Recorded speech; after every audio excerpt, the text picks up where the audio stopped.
بسم اللہ الرحمن الرحیم۔ السلام علیکم۔ حور کی آواز چینل میں آپ سب کو خوش آمدید کہتی ہوں۔ آج میں آپ کے ساتھ حکایات رومی میں سے ایک واقعہ پیش کرنے جا رہی ہوں۔ یہ واقعہ حضرت موسیٰ علیہ السلام اور ایک چرواہے کا ہے۔ حکایت شروع کرنے سے پہلے آپ سب سے درخواست ہے میرا چینل سبسکرائب کر دیجیے گا اور ساتھ میں لگے بیل آئیکن کو پریس کر دیجیے گا تاکہ میری آنے والی ہر نئی ویڈیو آپ تک بآسانی پہنچ سکے۔ حضرت موسیٰ علیہ السلام ایک دن جنگل جا رہے تھے کہ انہوں نے ایک چرواہے کی آواز سنی۔ وہ اونچی اونچی آواز کہہ رہا تھا، اے میری جان سے پیارے خدا، تو کہاں ہے؟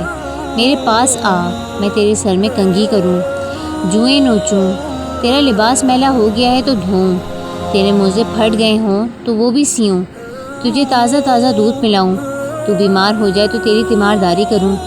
اگر مجھے معلوم ہوا کہ تیرا گھر کہاں ہے تو تمہارے لیے روز گھی اور دودھ لایا کروں۔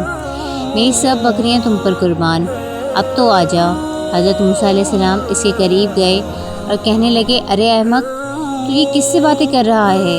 چرواہے نے جواب دیا، اس سے کر رہا ہوں جس نے تجھے اور مجھے پیدا کیا اور یہ زمین اور آسمان بنائے۔ یہ سن کر حضرت موسیٰ نے کہا، ارے بدبخت، تو اس بیہودہ بات سے کہیں کا نہ رہا۔ حضرت موسیٰ علیہ السلام حق تعالیٰ سے ہم کلام ہونے کے لیے کوہ طور پر گئے تو خدا تعالیٰ نے فرمایا، اے موسیٰ، تو نے ہمارے بندے کو ہم سے جدا کیوں کیا؟ تو دنیا میں جدائی کے لیے آیا ہے یا ملاپ کے لیے؟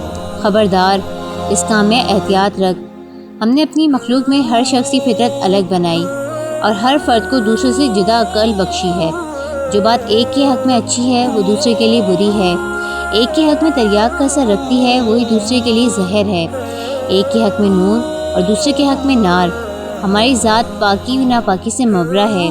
اے موسیٰ، یہ مخلوق ہم نے اس لیے پیدا نہیں فرمائی کہ اس سے ہماری ذات کو کوئی فائدہ پہنچے۔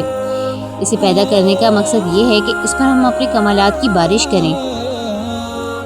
جو شخص جس زبان میں بھی ہماری حمد و ثنا کرتا ہے، اس سے ہماری ذات میں کوئی کمی بیشی واقع نہیں ہوتی۔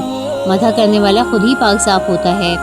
حضرت موسیٰ علیہ السلام نے جب خدا تعالیٰ کا یہ عتاب آمیز خطاب سنا تو سخت پشیماں ہوئے اور بارگاہ الہی میں نہایت ندامت اور شرمساری سے معافی مانگی، اور پھر اسی اضطراب اور بے چینی میں اس چرواہے کو ڈھونڈنے جنگل میں گئے۔ صحرا و بیاباں کی خاک چھان ماری پر چرواہے کا کہیں پتہ نہ چلا۔ اس قدر چلے کہ پیروں میں چھالے پڑ گئے، لیکن تلاش جاری رکھی۔ آخر آپ اسے پا لینے میں کامیاب ہوئے۔ چرواہے نے انہیں دیکھ کر کہا، اے موسیٰ، اب مجھ سے کیا خطا ہوئی ہے کہ یہاں بھی آ پہنچے؟ حضرت موسیٰ نے جواب دیا، اے چرواہے، میں تجھے مبارکباد دینے آیا ہوں۔ تجھے حق تعالیٰ نے اپنا بندہ فرمایا اور اجازت عطا کی کہ جو تیرے جی میں آئے بلا تکلف کہا کر۔ مولانا رومی اس حکایت سے یہ نتیجہ نکالتے ہیں، اے شخص جو تو حق و تعالیٰ کی حمد و ثنا بیان کرتا ہے، کیا سمجھتا ہے؟ تو ابتدا سے انتہا تک ناقص اور تیرا حال و اقال بھی ناقص۔ یہ محض اس پروردگار کریم کا رحم و کرم ہے کہ وہ تیرے ناقص اور گندے تحفے قبول کرتا ہے۔ واقعی ہم اللہ تعالیٰ کو جس حال میں بھی جیسے بھی پکارتے ہیں، وہ تمام دلوں کے حال بھی جانتا ہے، وہ ہماری بولیوں کو بھی سمجھتا ہے، وہ ہماری خطاؤں کو بھی معاف کرتا ہے، وہ ہماری لرزشوں کو بھی معاف کرتا ہے، اور ہم پر ہر حال میں اپنا رحم و کرم ہی فرماتا ہے۔ ہم پر آزمائش ڈالتا ہے تو ہم پر اپنا رحم و کرم بھی فرماتا ہے۔ اللہ تعالیٰ ہم سب پر اپنا رحم و کرم فرمائے۔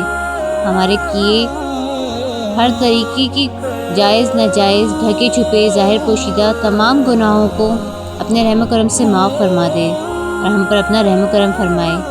کہانی پسند آئے اس کو لائک کر دیجیے گا